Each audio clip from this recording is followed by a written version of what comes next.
Então, boa noite, né? Mais uma aula de Direito Penal. O tema de hoje é disposições constitucionais aplicáveis ao direito penal. Nós vamos fazer basicamente uma leitura de vários incisos do artigo 5º da Constituição Federal e comentários em torno desses artigos, ok? Então, vamos lá, nosso primeiro slide, ó. Artigo 5º, inciso 37. Não haverá juízo ou tribunal de exceção. O que é um tribunal de exceção, pessoal? Primeiramente, né, vamos ver o conceito aqui do artigo. Né? O tribunal de exceção é expressamente vedado pela nossa Constituição Federal. Por quê? Porque ele não encontra amparo no Estado Democrático de Direito e também nos princípios constitucionais da dignidade da pessoa humana ou até mesmo do juiz natural, que, aliás, eu prefiro a palavra juízo natural, porque o juiz se confunde muito com a pessoa do juiz. O juízo não tem como a gente confundir, né? Então, no Brasil, não se admite que o julgamento de seus cidadãos ocorra a partir de um tribunal de exceção. O tribunal de exceção, pessoal, é aquele tribunal criado para julgar determinadas causas, né? É um tribunal que não existia e ele é posterior ao fato. Esse tribunal que não existe e é posterior ao fato, ele é terminantemente proibido no direito brasileiro e, aliás, na maior parte do direito, né, mundialmente falando, tá? Então, olha só, um outro princípio assegurado com a vedação ao tribunal de exceção é o da segurança jurídica. Por quê? Um tribunal de exceção não traz segurança jurídica. Você comete uma determinada conduta e aí 6 meses que você, depois, né, de você ter cometido essa conduta, vem um tribunal de exceção que surge do nada para, né, julgar aquele determinado caso no contexto lá que você estava inserido. Isso não faz sentido, né? E não é permitido no nosso direito, tá? Quando o ordenamento pátrio dispõe acerca da autoridade competente para julgamento da lide de acordo com os critérios objetivos, o cidadão tem a segurança de que seu caso será resolvido com base na lei, né, e em questões imparciais, sem que a subjetividade e a opinião pessoal do magistrado possam influenciar na concessão ou não do seu direito. Então, para um determinado fato, né, criminoso, já existe uma lei incriminando ele. Então, a pessoa que comete esse fato criminoso, pelo menos em tese, deveria saber que aquele fato é crime. E aquela lei já prescreve as sanções que ele pode tomar, não vai ter nenhuma surpresa. Assim como a instância de julgamento também não será uma surpresa, ela já existe no plano normativo e já existe, né, a instância correta. O tribunal de exceção não faz parte desse contexto, né? Quem nunca ouviu falar no tribunal de Nuremberg, né, aquele famoso tribunal de exceção que julgou vários nazistas, né, após o cometimento das infrações. Um tribunal até às avessas, né, favoreceu vários nazistas que deveriam ter sido punidos com mais rigor, né, ao mesmo tempo que o tribunal punia os judeus com muito rigor. E esse tribunal era de exceção, tá? Inciso 38. É reconhecida a instituição do júri com a organização que lidera a lei, assegurados a plenitude da defesa. Então, o tribunal do júri, pessoal, ele possui alguns princípios. São eles: a plenitude da defesa, ou seja, a autodefesa e a defesa técnica são exercidas de forma plena. Não são apenas os conceitos jurídicos que são abordados. A defesa pode expor qualquer argumento, tá? Independentemente de ser o sujeito que está sendo julgado, né? A autodefesa sou eu me autodefendendo. Ou a defesa técnica, né? Que é promovida por um profissional do direito. Seja ele um advogado de defesa ou um defensor público. O importante é o seguinte: as argumentações são realizadas de forma plena, não existe limite jurídico para essa argumentação, por isso plenitude de defesa. Então, no tribunal do júri vale tudo, pessoal, vale tudo, e não somente os argumentos técnicos, né? Vale falar, por exemplo, mas eu sou sonâmbulo durante a noite, então eu cometi o crime por isso, ou vale as coisas mais absurdas, porque ali não será um juiz que vai te julgar, mas sim um tribunal leigo. Então, sendo um tribunal leigo, a própria Constituição abre margem, né, para que esse julgamento e essa defesa também ocorram de forma leiga, de forma que a pessoa que está sendo julgada pode usar de todas as argumentações que são possíveis, tá? O sigilo das votações, né? Os votos dos jurados, né, pessoal, são secretos, tá? A soberania dos veredictos, ou seja, cabe apenas aos jurados decidirem pela condenação ou pela absolvição do acusado, tá?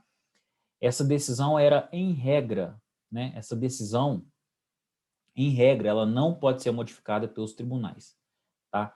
Então, o que o júri decide é aquilo. O júri composto por 6, ou melhor, por 7 cidadãos, né? Nós temos a soberania dos veredictos. Quando que o tribunal pode modificar a decisão do júri?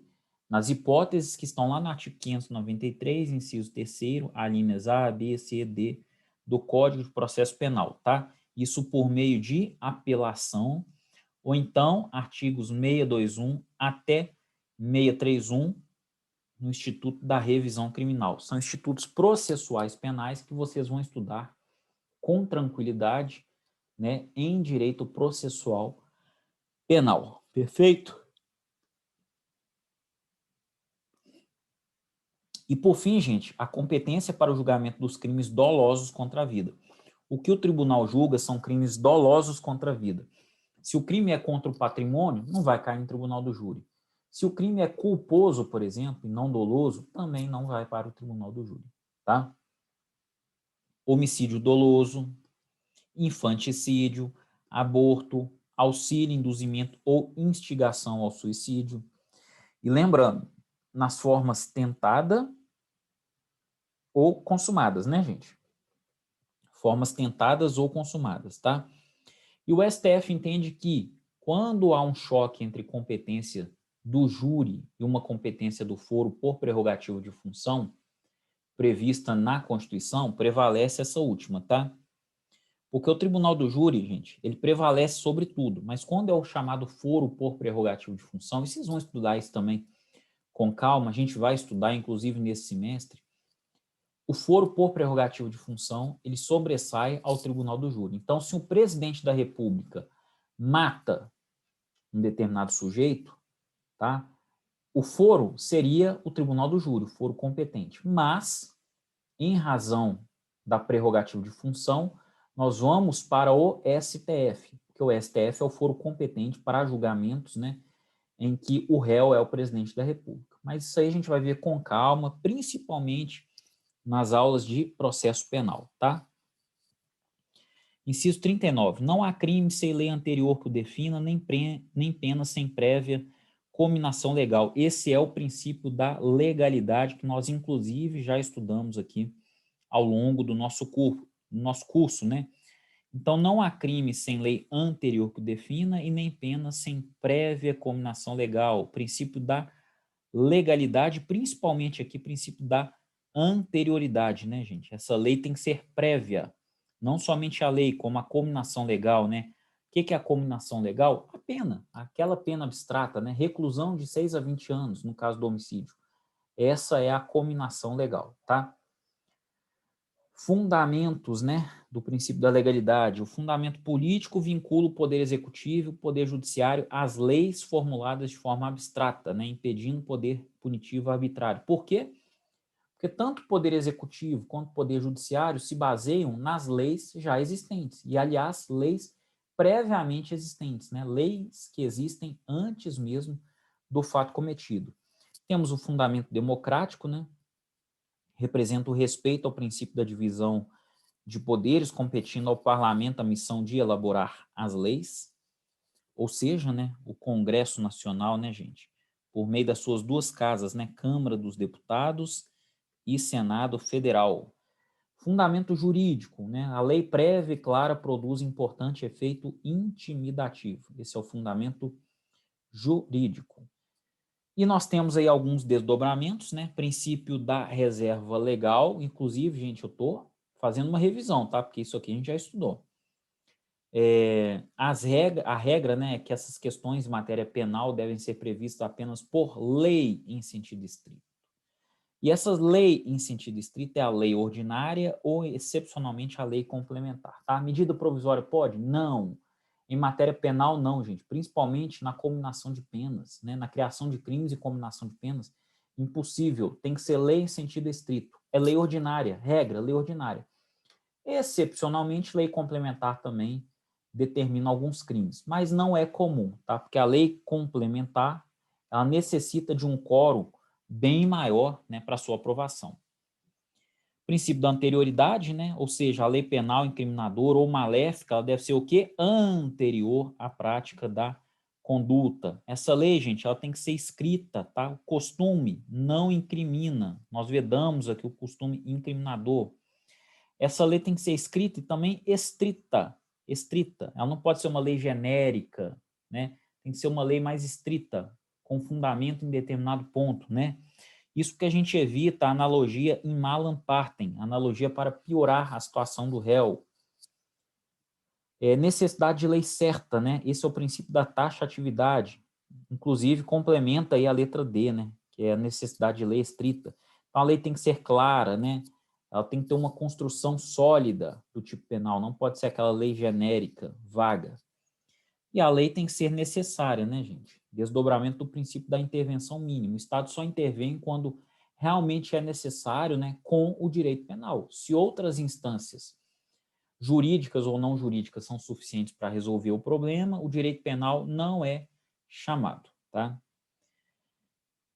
Inciso 40, né? A lei penal não retroagirá salvo para beneficiar o réu. Então, a lei penal, todos nós sabemos. Ela retroage, mas somente para beneficiar. Se for para prejudicar, ela não retroage, tá?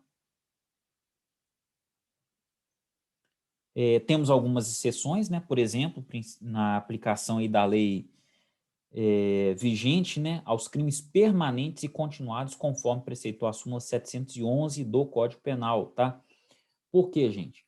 Os crimes permanentes e continuados, né, eles se protraem no tempo. A todo momento está havendo a consumação. Então, se no meio da conduta sai uma lei nova, né, alterando a pena, inclusive impondo uma pena mais grave, ela vai ser aplicada. Por quê? Porque o crime se consumou depois da lei também. A conduta vai se consumando conforme o tempo passa. A consumação dela é permanente, a consumação desse crime, né? Inciso 41. A lei punirá qualquer discriminação atentatória dos direitos e liberdades fundamentais, né? Então, o Estado, né, gente, tem a função de proteger todos os direitos fundamentais, sejam esses direitos fundamentais de natureza civil, penal ou qualquer outra natureza, tá?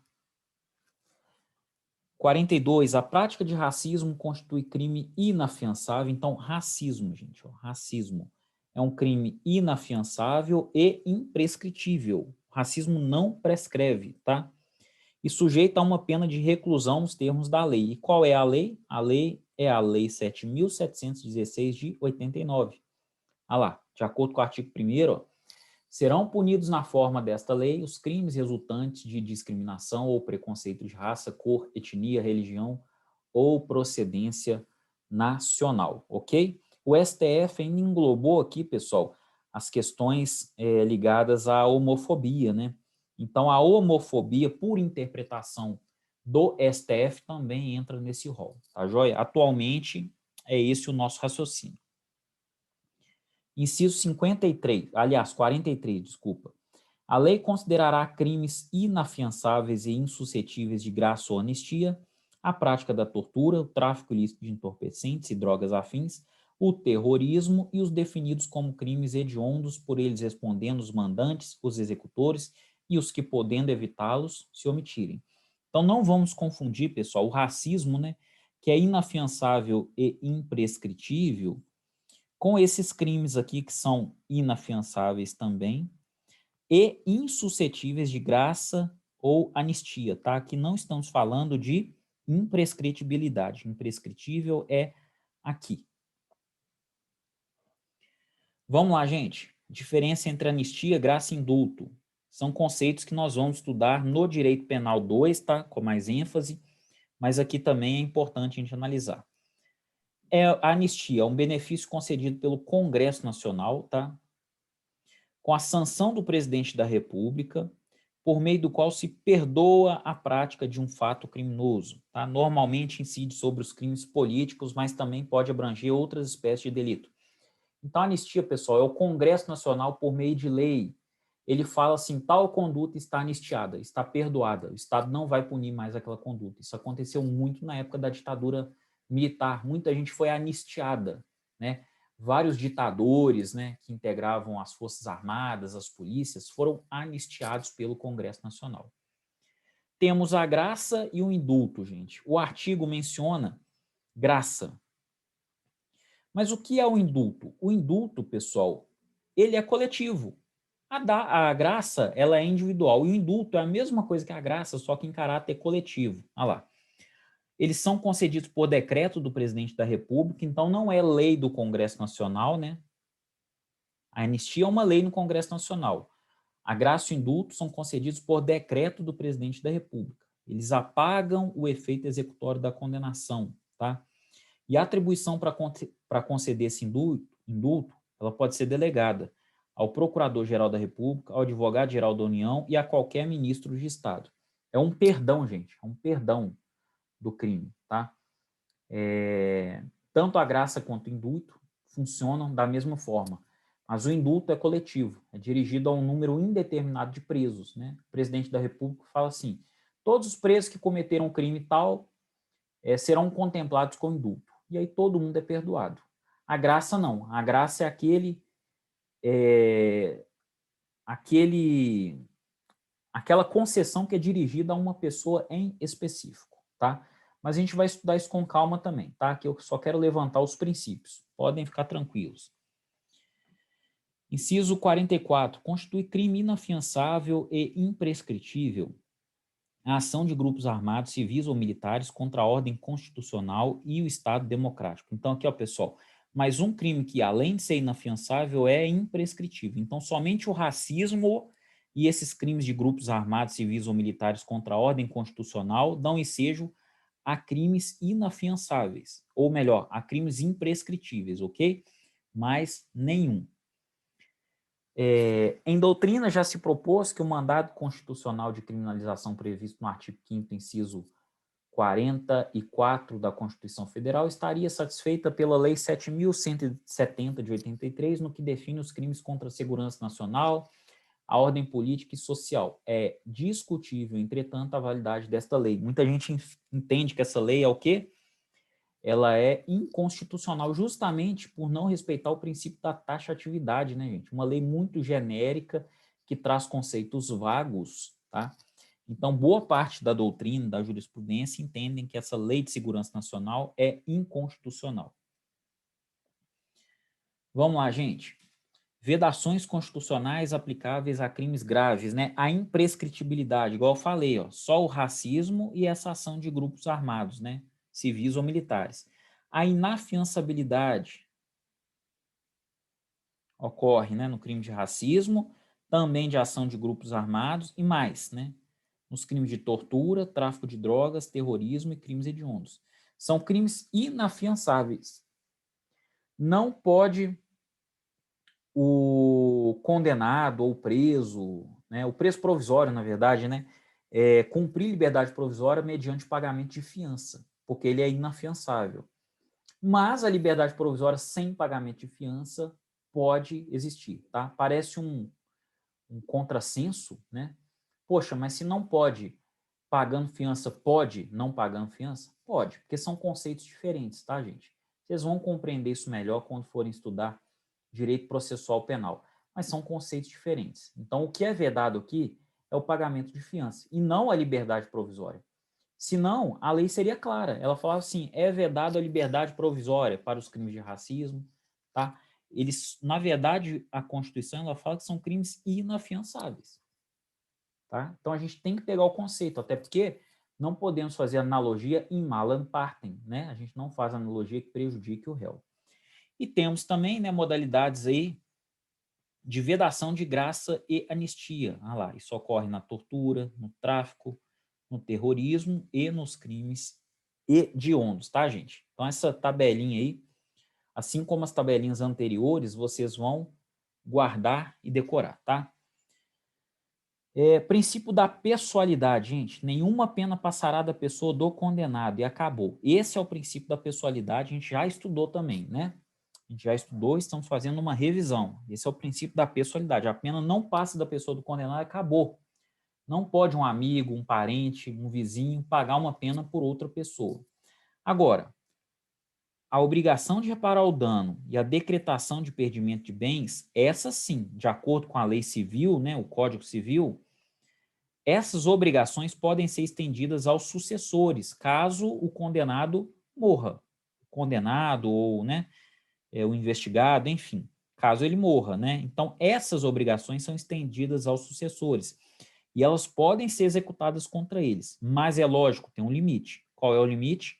O valor do patrimônio que foi transferido na herança, tá? Somente. Esse é o valor máximo. O valor transferido na herança.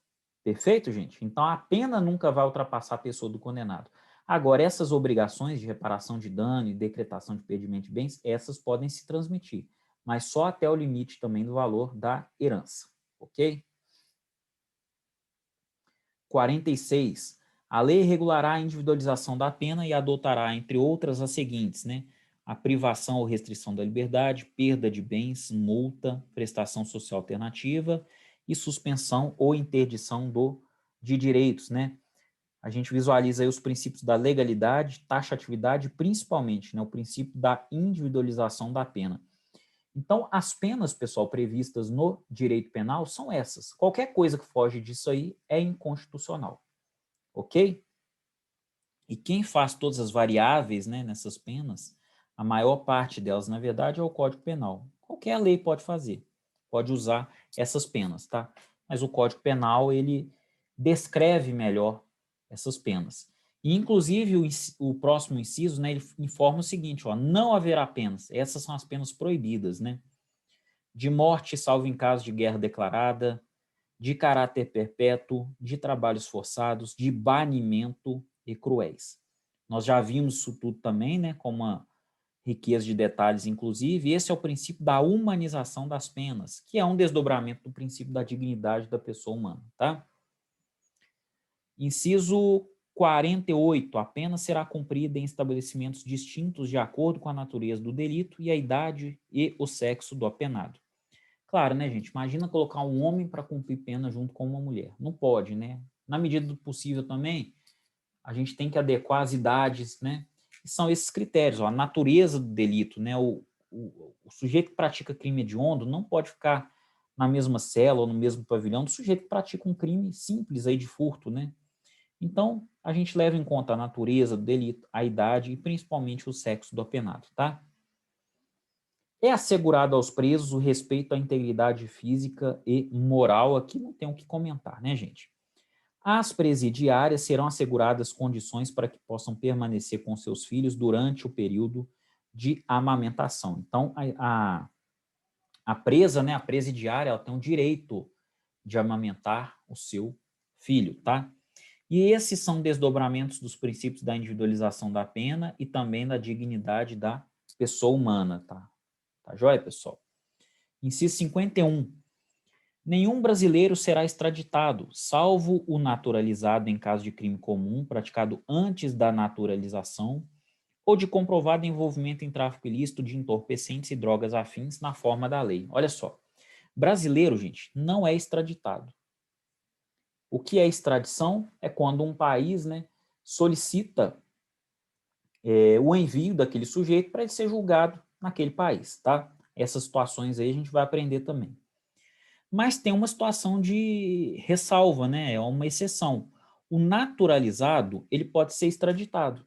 O naturalizado. O brasileiro nato, não. Então, nenhum brasileiro é extraditado, salvo o naturalizado. Ou seja, o nato nunca é extraditado. No caso de crime comum, tá? Mas tem que ser praticado antes da naturalização. Se foi depois da naturalização, nem esse brasileiro naturalizado poderá ser extraditado.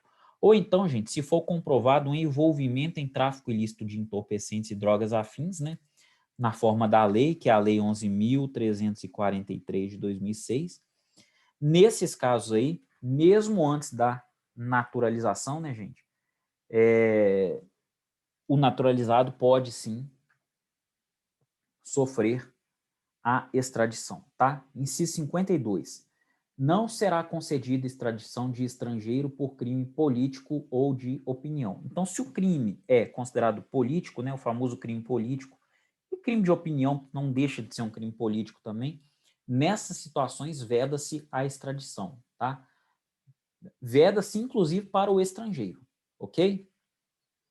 Ninguém será processado nem sentenciado senão pela autoridade competente, né? O famoso juízo natural, que veda o tribunal de exceção, né, gente? Então, o princípio do juízo natural e o princípio da vedação ao tribunal de exceção. Ninguém será privado da liberdade ou de seus bens sem um devido processo legal. Esse é o princípio do contraditório, né, gente? O princípio do contraditório que é exercido dentro do devido processo legal. Aos litigantes em processo judicial ou administrativo e aos acusados em geral são assegurados o contraditório lá, e a ampla defesa com os meios e recursos a ela inerentes. Mais uma vez aí o princípio do contraditório e também o princípio da ampla defesa, né? Que estão aí nesses incisos 54 e 55.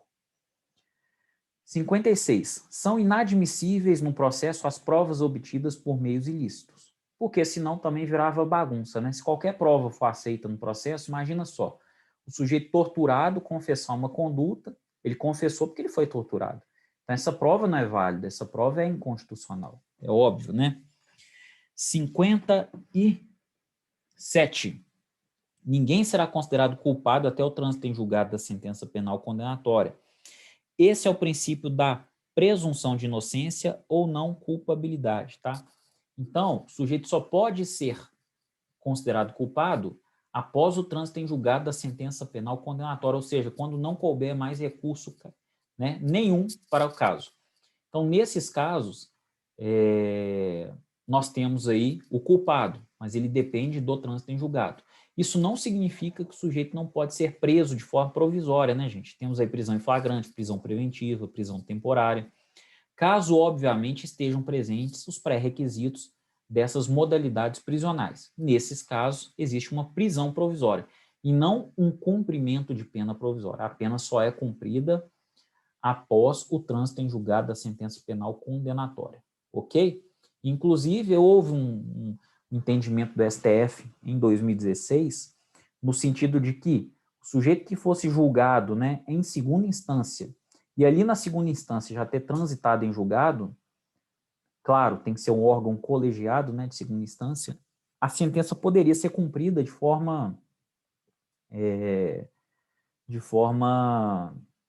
faltou a palavra aqui, gente, de forma precária, né, antecipada, um cumprimento antecipado da pena. Mas em 2019 o STF voltou atrás e a gente voltou até a regra geral, né, que pena só é cumprida após o trânsito em julgado da sentença penal condenatória, justamente em respeito a esse princípio da presunção de inocência ou não culpabilidade. Ok? Inciso 58. O civilmente identificado não será submetido à identificação criminal, salvo nas hipóteses previstas em lei. O que é a identificação civil, pessoal? É a demonstração por meio de um documento. Eu provo que eu sou eu quando eu retiro a minha identidade, a minha CNH, a minha carteira de trabalho, a minha carteira funcional do serviço público que eu trabalho, né? Em determinadas situações, até mesmo a certidão de nascimento, tá? Então, nesses casos, a gente tem a identificação civil, e ela é proibida, tá? Ela é proibida. A identificação criminal é proibida quando a gente tem a identificação civil, salvo em algumas pequenas hipóteses que estão lá na lei de identificação criminal, perfeito? Não vamos entrar nisso porque não é assunto para agora, mas fica aí a dica. Inciso 59, ó, será admitida a ação privada nos crimes de ação pública se esta não foi intentada no prazo legal. E qual é o prazo legal, gente? O prazo legal é 5 dias que o MP tem para oferecer denúncia em caso de réu preso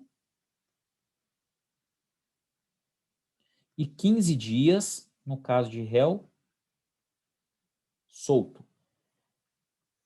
Quando o Ministério Público ultrapassa esse prazo, pode a parte, né, entrar com uma ação penal privada subsidiária da pública. E ele tem um prazo de 6 meses, um prazo decadencial para fazer isso, a parte, né, a vítima, no caso.